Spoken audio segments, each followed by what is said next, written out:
Malayo sa kabihasnan o sa sentro ng bawat bayan, walang supply ng kuryente at kung may linya man ang ilan, wala namang liwanag ang mga daanan ng mga kababayan natin sa 5 barangay dito sa isla ng Masbate. Partikular na mga barangay ng Sinalongan sa Masbate City, Barangay Banase at Gabi na nasa tuktok ng bundok sa bayan ng Baleno, Barangay Pinanaan at Malayo at Coastal Barangay ng Amutag sa bayan ng Aroroy. Bukod sa malayo at baku-bakong mga daan, kailangan pang tumawid ng 3 maliliit na ilog na kapag lumalakas ang ulan ay umaapaw at hindi na madaraanan ng mga residente. Bagamat may mga linya ng kuryente sa ilang mga bahay, wala namang ilaw sa mga malayo sa sentro. Kaya sa pagsapit ng takip silim ay nababalot ng kadiliman ang kanilang kapaligiran dahil sa kakulangan ng ilaw sa kanilang lansangan. May ilang residente na nahuhulog sa isang tulay na tinatawiran ng mga residente sa nasabing barangay. Matagal na po talagang pinapangarap ng mga taga rito na magkaroon po ng ilaw kasi nga po yung sitio po na ito ay isa po sa mga hirap sa signal, lalo po maraming mga kabahayan roon.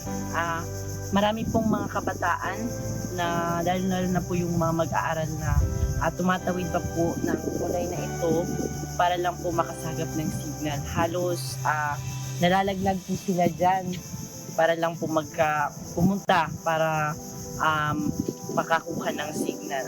Ilang beses na rin po may mga batang nalaglag dito kasi gabi nga po hirap sa pagdaan kasi nga po madilim at walang ilaw.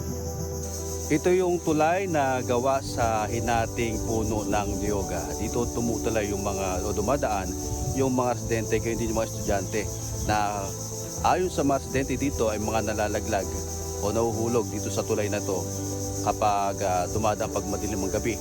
At meron ding mga nasusugatan o nai-injured dahil nga sa pagtawid nila dito ay hindi nila maaninag yung kanilang mga dinadaanan.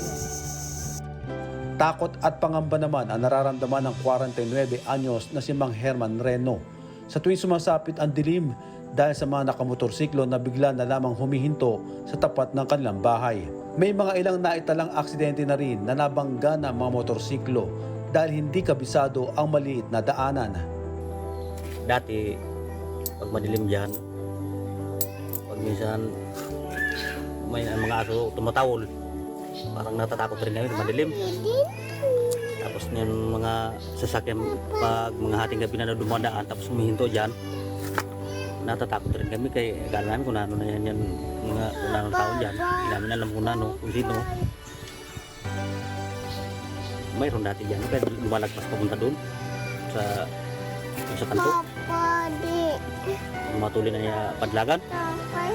Talagang sa pulita doon sa kapasanan. Ay, sa kasanayan na talaga kung taga dito lang, hindi man-discuss kaya alam ng daanan. Mahabang panahon namang tinitiis ng mga residente ang kawalan ng linya ng kuryente sa 2 upland barangay ng Banase at Gabi na matatagpuan sa tuktok ng bundok.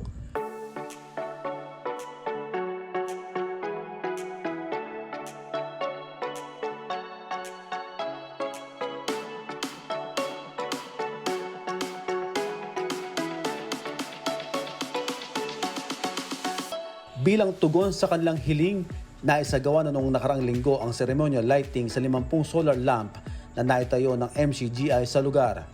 So, grabe po ang pasasalamat ng ating mga community sa tulong ng MCGI at UNTV. So, talagang partners talaga siya ng ating kapulisan sa pagmamalasakit sa ating komunidad. So, itong MCGI natin, dapat ay minamahal natin. Kasi sila ang laging natatawagan natin kung tayo ay may kailangan. Na kailangan natin i-address ang problema ng ating community. So, lagi-lagi na lang, lagi-lagi talaga na, tawagan natin ang MCGI, baka meron silang may tutulong. At hindi rin po tayo binibigo. So, etong nararanasan natin, hindi mangyayari ito kung hindi kaloob din ng ating Panginoong Diyos. Malaki pong pasasalamat namin sa ganito na nagkaroon kami ng solar light, tapos napaganda yung aming lugar. Dahil po sa inyo, maraming salamat. Ang malaking proyektong naituturing po namin, nakikita po natin kung gaano po kasaya ang barangay kapag maliwanag, nagiging secure ang ating komunidad. Kami po ng Revitalize Police sa barangay ay nagpapasalamat sa pamunuan ng MCGI at ng UNTV kay Kuya Daniel Razon sa pagbigay tugon. Mabuhay po kayo. Nagdaos naman ng maikling programa noong Lunes sa Camp Boniserrano, Masbate Police Provincial Office sa Masbate City para sa formal turnover ng solar lamp na naitayo na sa 5 barangay. Sa pamamagitan ng mga token of appreciation na ito na inyong nakikita. Ibig po din namin batiin at pasalamatan at i-congratulate ang bawat municipal police station ng Masbate sa pagsisigla po ninyo na maabot talaga yung ating mga kababayan nasa kalayunan na may mga pangangailangan kagaya halimbawa ng ilaw at ng inumin.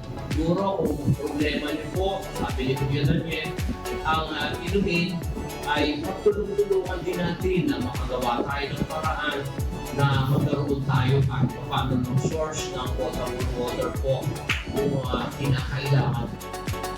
Jerry Galicia, humahataw sa balita ngayon.